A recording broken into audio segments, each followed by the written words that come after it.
Eigentlich hatten wir an diesem Tag gar nicht geplant, noch einen weiteren Tempel in Hampi zu besichtigen. Wir waren einfach nur am Hampi Bazar unterwegs, haben die Atmosphäre genossen und sind eher zufällig immer weiter Richtung Ende der alten Marktstraße gelaufen. Genau das ist aber oft das Besondere an Hampi. Hinter fast jeder Felsformation wartet plötzlich ein neuer Ort voller Geschichte. Am Ende des Bazars entschieden wir spontan, noch ein kleines Stück weiter zu gehen. Ein richtiger Plan war das nicht, eher eine Erkundungstour aus Neugier. Der Weg führte hinein in eine fast surreale Landschaft, für die Hampi so bekannt ist. Riesige runde Felsen, die aussehen, als hätte jemand sie einfach übereinander gestapelt. Dazwischen trockene Wege, vereinzelte Palmen und immer wieder verlassene Gebäude aus einer längst vergangenen Zeit. Je weiter wir liefen, desto ruhiger wurde es. Die Geräusche des Bazars verschwanden komplett und irgendwann hatten wir das Gefühl, völlig allein unterwegs zu sein.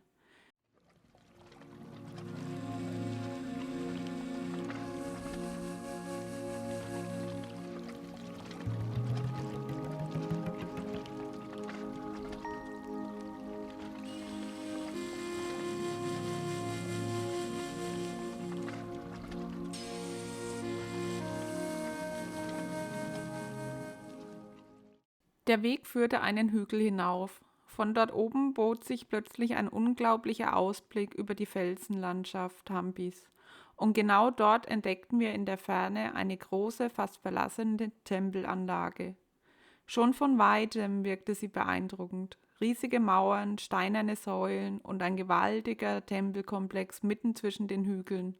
Natürlich wollten wir sofort herausfinden, wie man dorthin gelangt. Also machten wir uns auf den Weg nach unten. Der Abstieg führte vorbei an den sogenannten Sule Sandebedi. Dabei handelt es sich um einen historischen Marktplatz aus der Zeit des Vishanayagara-Reichs. Übersetzt bedeutet der Name ungefähr Markt der Kurtisanen oder Frauenmarkt. Historiker gehen davon aus, dass hier wohl einst wohlhabende Tänzerinnen, Musikerinnen und Kurtisanen lebten und handelten, die eng mit dem königlichen Hof verbunden waren. Heute stehen dort nur noch lange Reihen steinerner Säulenhallen, doch mit etwas Vorstellungskraft kann man sich noch erahnen, wie belebt dieser Ort vor 500 Jahren gewesen sein muss. Allein dieser Bereich wirkt schon unglaublich fotogen und gleichzeitig fast mystisch. Zwischen den Ruinen und Felsen fühlt sich die ganze Szenerie eher wie eine vergessene Stadt als wie eine bekannte Sehenswürdigkeit an. Kurz darauf erreichten wir schließlich den Sri Achyutaraya Swami Tempel, auch Achyutaraya Tempel genannt.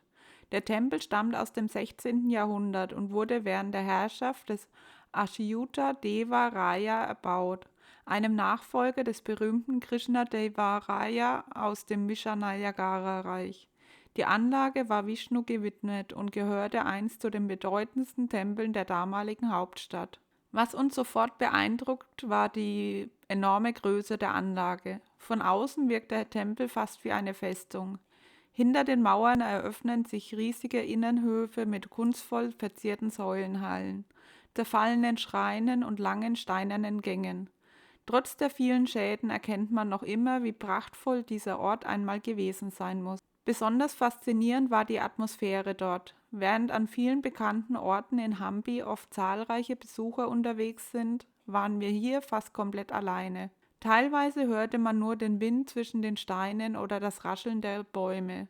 Genau diese Ruhe macht die Erkundung so besonders. Wir liefen langsam durch die Tempelanlage, schauten uns die alten Reliefs und Säulen genauer an und versuchten uns vorzustellen, wie dieser Ort früher ausgesehen haben könnte, als hier noch Pilger, Händler und Priester unterwegs waren. Zwischen den Ruinen, den gewaltigen Toren und der surrealen Landschaft wirkte der Tempel fast wie eine vergessene Welt. Und genau solche unerwarteten Entdeckungen machen Hampi für uns so faszinierend. Oft sind es nicht einmal die Orte, die man fest eingeplant hat, sondern die spontanen Abzweigungen und kleinen Erkundungstouren, die am Ende die schönsten Erinnerungen schaffen. Für mich war der Sri Achyutaraya Swami Tempel eines der absoluten Highlights meines Hampi-Besuchs. Nicht nur wegen der beeindruckenden Ruinen und der Geschichte, sondern vor allem wegen der besonderen Atmosphäre. Die Ruhe, die surreale Felslandschaften und die fast menschenleere Tempelanlagen haben diesen Ort für mich unglaublich besonders gemacht. Gerade weil wir den Tempel eher zufällig entdeckt haben, fühlte sich die Erkundung wie ein kleines Abenteuer an. Genau solche spontanen Entdeckungen machen Hampi für mich so faszinierend. Wenn ich an Hampi zurückdenke, dann werde ich mich ganz sicher an diesen Ort erinnern, an die verlassenen Ruinen, die Stille und das Gefühl, eine vergessene Welt entdeckt zu haben.